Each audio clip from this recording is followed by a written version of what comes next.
Kita saat ini menuju ke Depok, Jawa Barat, Ustadz. Di informasi lainnya, terdapat tempat khusus belajar bahasa Inggris yang menyenangkan bernama Kampung Inggris Sawangan.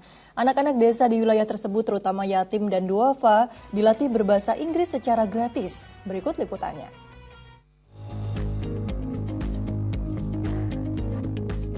Inilah Kampung Inggris Sawangan yang berada di Depok, Jawa Barat, tempat kursus bahasa Inggris bagi anak-anak desa di wilayah sekitar. Sekilas, kampung ini terlihat sama seperti kampung pada umumnya. Namun, siapa sangka anak-anak di sini ternyata sudah memahami ilmu dasar bahasa Inggris. Kemampuan mereka tak lepas dari sosok Nuryadin, pendiri Kampung Inggris Sawangan. Mimpinya melihat anak-anak di sekitar Sawangan mampu berbahasa Inggris dengan baik, ia wujudkan dengan memberikan pembelajaran bahasa Inggris sejak 2016 lalu.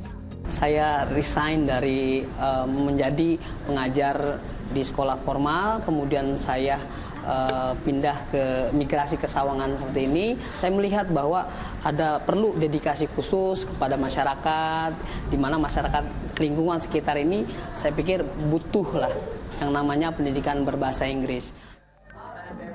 Nuryadin tidak sendiri dalam mengajar anak-anak di tempat ini. Ada sejumlah pengajar yang membantunya secara sukarela. Tempat belajar bahasa Inggris ini memberikan kursus gratis bagi anak-anak yatim dan juga duafa. Hingga kini terdapat 135 anak yang belajar di Kampung Inggris Sawangan. Salah satu program belajar yang diterapkan ialah program reguler. Anak-anak dilatih pelafalan kosakata bahasa Inggris dengan baik dan juga benar. Bahkan diajak berbicara dan berdiskusi dalam bahasa Inggris. Sejumlah anak mengaku senang mempelajari bahasa Inggris di tempat ini karena bisa menambah wawasan keilmuan. Senang, seru juga sih, alhamdulillah, karena menambah wawasan juga. Senang sekalian belajar, sekalian main-main sama yang lain. Di dalam Islam, hukum mempelajari bahasa Inggris adalah mubah atau boleh, karena bahasa Inggris bermanfaat bagi kehidupan manusia. Sebagaimana dalam hadis riwayat Muslim, Nabi Muhammad SAW memerintahkan kepada kita untuk bersungguh-sungguhlah mendapatkan apapun yang bermanfaat bagi kita. Dengan adanya Kampung Inggris Sawangan ini diharapkan bisa menjadi alternatif anak-anak desa untuk menambah kemampuannya dalam bahasa Inggris. Dari Depok, Jawa Barat, Krusita Maharani, Dedi Suhardiman melaporkan. Ya, menarik sekali. Semoga hasilnya dapat lahir anak didik yang pandai berbahasa Inggris berguna bagi dirinya dan orang lain. Nah, ini seperti apa Ustadz kedudukan ilmu agama dan ilmu umum agar keduanya bisa berimbang? Ilmu yang mana yang selayaknya dikedepankan? Ya, kalau kita berbicara mana yang lebih penting, sebetulnya saya ingin mengatakan begini, bahwa ilmu agama itu penting. Tapi harus kita bedakan juga, ada duanya. Yang menjadi kewajiban ilmu agama itu adalah ilmu dasar, umpamanya bagaimana kita sholat, bagaimana bersyahadat, puasa, haji, dan seterusnya. Kemudian tentang tauhid, bahwa Tuhan kita Allah hanya satu, dan seterusnya. Itu wajib, setiap muslim harus tahu itu. Kalau tidak, ya dia tentu ilmunya beragamanya bisa berkurang, gitu, bisa tidak sempurna. Tapi ilmu agama yang mencakup umpamanya khilafah zaman Abu Bakar seperti apa, kemudian hadis-hadis seperti apa, dan tafsir dan seterusnya, itu tidak wajib ain lah, tidak fardu ain. Artinya kalau kita tidak memilih penjurusan ilmu itu, boleh kita lebih memilih penjurusan ilmu yang lain, itu boleh. Tapi yang dasar-dasar tadi itu fardu ain, semua harus tahu lah. Yang itu yang saya kira ketika ada ulama atau ada ustadz mengatakan ilmu agama lebih penting daripada ilmu dunia, itu konteksnya begitu. Karena kalau kita tidak tahu dasarnya sholat, tidak tahu tata cara sholat dan seterusnya, ya bagaimana kita bisa beribadah dengan baik? Ya? Maka itu kemudian menjadi lebih penting dari ilmu dunia. Tapi kalau dalam konteks yang lain, sebutnya dua-duanya perlu. Karena Rasulullah SAW itu pernah juga mengingatkan sahabat, ya tentu mengingatkan kita.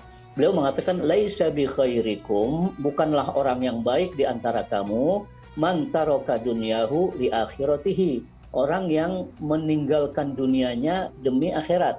Gitu. Bayangkan meninggalkan dunia demi akhirat, berarti kan ya kita masa bodoh, kerja nggak kerja yang penting saya sholat, kerja nggak kerja yang penting saya puasa, belajar nggak belajar ilmu bahasa Inggris, matematika nggak perlu, yang penting saya sholat. Itu kata Rasul, itu nggak baik orang yang begitu, karena meninggalkan dunianya untuk akhiratnya.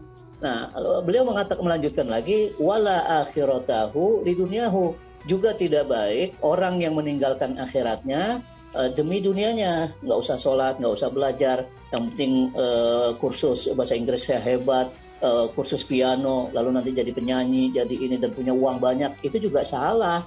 Nah, kemudian Rasul mengatakan hatta yusiba huma ma'an, sampai yang baik itu adalah orang yang mendapat ini dan mendapat ini gitu. Yang keduniaannya dia tidak tinggal, keakhiratannya dia tidak tinggal juga. Jadi seimbang. Nah, saya kira ini yang mungkin perlu kita tanamkan ya di dalam pendidikan anak-anak kita gitu. Belakangan kan kita juga melihat umpamanya ada begitu gencar pendidikan tahfidz, hafalan Quran. Seolah-olah memang itu baik gitu. Tapi jangan sampai gara-gara tahfidz Quran, anak kita sudah hafal Quran, lalu tidak peduli dengan ilmu-ilmu kekinian ya, bahasa asing.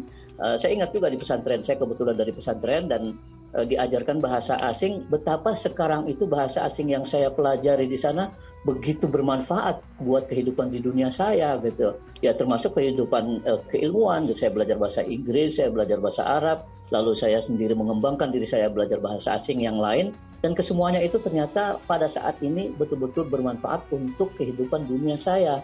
Artinya saya bisa hidup dengan baik berkat ilmu-ilmu itu gitu.